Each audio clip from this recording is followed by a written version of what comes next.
11 నెలలుగా వెంకటగిరి నియోజకవర్గంలో తిరుగుతూనే ఉన్నా, జరిగే అక్రమాలు చూస్తుండా, అన్యాయాలు వింటుండా, అడ్డు అదుపు లేకుండా కోర్టు కేసులు కాదు కదా, పోలీస్ స్టేషన్లోనే నిర్ణయాలు తీర్పు అమలు చేయటం అరాచకం పరాకాష్ఠకు చేరింది.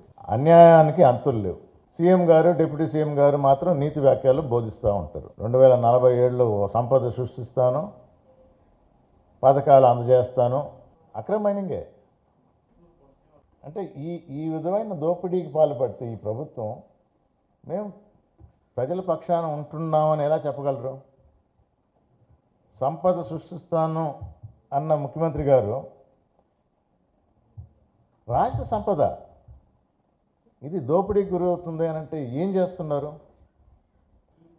మండలంలో ఉన్న క్వారీలు అన్నిట్లోనూ ఇల్లీగల్గా జరుగుతుంది.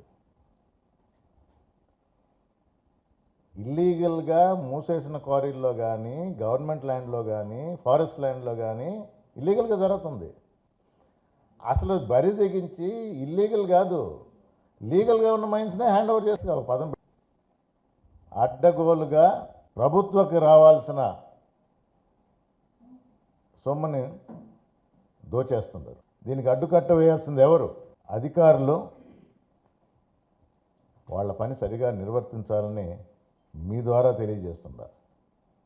మైన్స్ ఉన్న ప్రతి ఒక్కరిని బెదిరించి,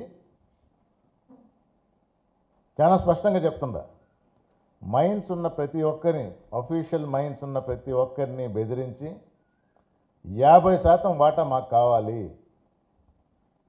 ఎలా తీసుకుంటారు 50% వాటా? మీరు ఎక్స్పోర్ట్ చేయడానికి లేదు, మీరు మాకు ఇవ్వాలి, మేము ఎక్స్పోర్ట్ చేస్తాం, మీకు 50% తిరిగిస్తాం, 50% నేను పెట్టుకుంటా. మైనింగ్ చేయాలంటే, పర్మిట్లు కావాలంటే, ఎక్కడికి పోవాలన్నా, ఏదైనా చేయాలన్నా,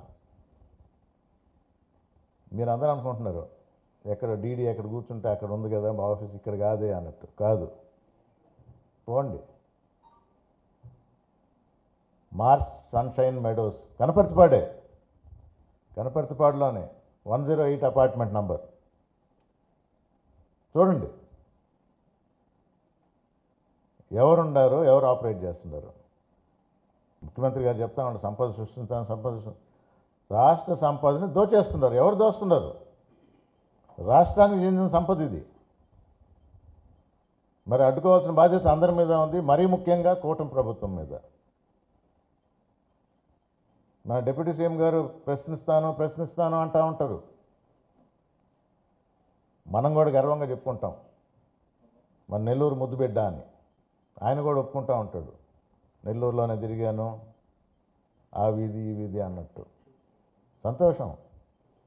ప్రజల ధనం, ప్రజల ఖనిజ, ప్రజల సొమ్ము, ఆస్తి దోచుకోబడుతుంది. పవన్ కళ్యాణ్ గారు ప్రశ్నించండి, దీని మీద యాక్షన్ తీసుకోండి. మీ దృష్టికి వస్తే పోయారు కదా కాకినాడకి, సీజ్ ద షిప్. రండి సైదాపురంకి, చూడండి, మీ కళ్ళారా చూడండి, నిజాలు తెలుసుకోండి, ప్రజలు హర్షిస్తారు. రాష్ట్ర సంపదని దోపిడీ చేస్తున్నారు, దోచుకుంటున్నారు. దాన్ని అరికట్టాలా, అడ్డుపడాలా? అది మా ఉద్దేశం. ఓకే.